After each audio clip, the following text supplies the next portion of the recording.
Pitsikina no androsoana ao tokantranonao amin'izao aliny talata faha 20 ny volana oktobra izao tompoko lahy sy tompoko vavy asainy ianao anaraka ny vaovao ny mikasika indrindra mofo ny fahitana ireo sehatra iraisam-pirenena samihafa ny ako ny fifidianana fiodinana voalohany teo fifidianana filoham-pirenena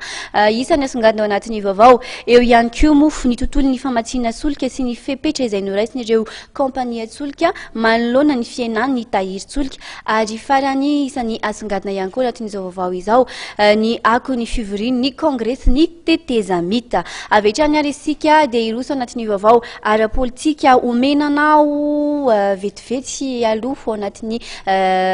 tenindrem-bava ny voka-pifidianana vonjimaika tamin'ity androany ity ary dia toy izao izay voka-pifidianana izay vokatra izay voaray eo anivon'ny birao-pifidianana miisa 10 sy 10 manerana ny nosy ny tapavitrena kosa dia nahatratra 7 faingo 2 isanjato toy izao kosa raha ny fitsinjarany vato teo anivony izay birao-pifidianana izay ny kandida larana fahatelo 30 Dr Robinson Jean-Louis izay avy amin'ny antoko avana ary toanany ankolafy ravalomanana no mitana ny toerana voalohany izay nahazo salanisa 20 faingo 30 isanjato mitana ny toerana faharoa kosa ny kandida avy amin'ny hery vaovao any Madagasikara kandida larana fahatelo ery Rajaondarimampianina na salanisa 20 faingo 40 isanjato eo amin'ny toerana fahatelo kosa ny kandida larana fahenina azo Andrianaina Arivelo avy amin'ny antoko malagasy miara-miainga 9 faingo 40 isanjato kosa ny salanisa azony ary nahazo salanisa 4 faingo 20 isanjato ny eo amin'ny toerana fahaefatra dia ny kandida niaraka isika larana fafolo ny kandida Camille Vital ary eo amin'ny toerana fahadimy kosa ny kandida larana fahadimy Andriamatoa Roland Ratsiraka izay avy ao amin'ny antoko malagasy tonga saina kosa nahazo salanisa 4 faingo 70 isanjato ireo zany no voka-pifidianana vonjimaika indray voaray aloha tamin'ity androany ity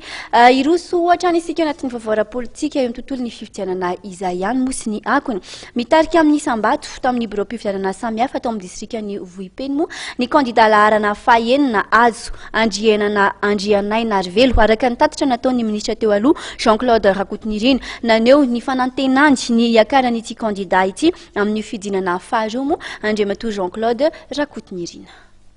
afapo izay no azambara satria voalohany zany ny kandida azo tao amin'ny distrikany Vohipeno bureau de vote 7 ny tao dia ny kandida azo moa zany no mitarika manaraka azy ny kandida Camille Vital dia ny fahatelo ery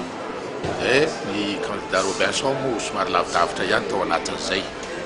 ny tiana homarina zany tao anatin'izay zavatra rehetra zay dia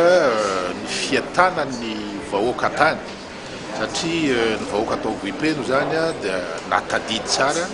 ny zavabita zay nitanterahany kandida azo fonizy mbola ministre ny aménagement du territoire tany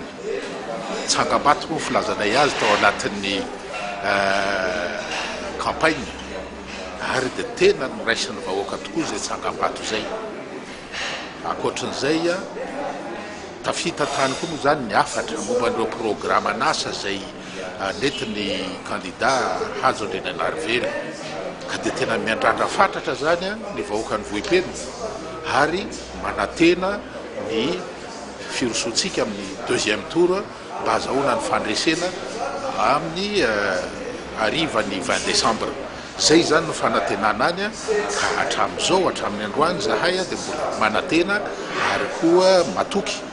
hoe arakaraka ny fiakarany vato avy any amin'ny distrika tsirairay ihany dia hiakatra io isambato io zany ary dia tafiditra 2e tour ny kandida malagasy miara-miainga zay toananay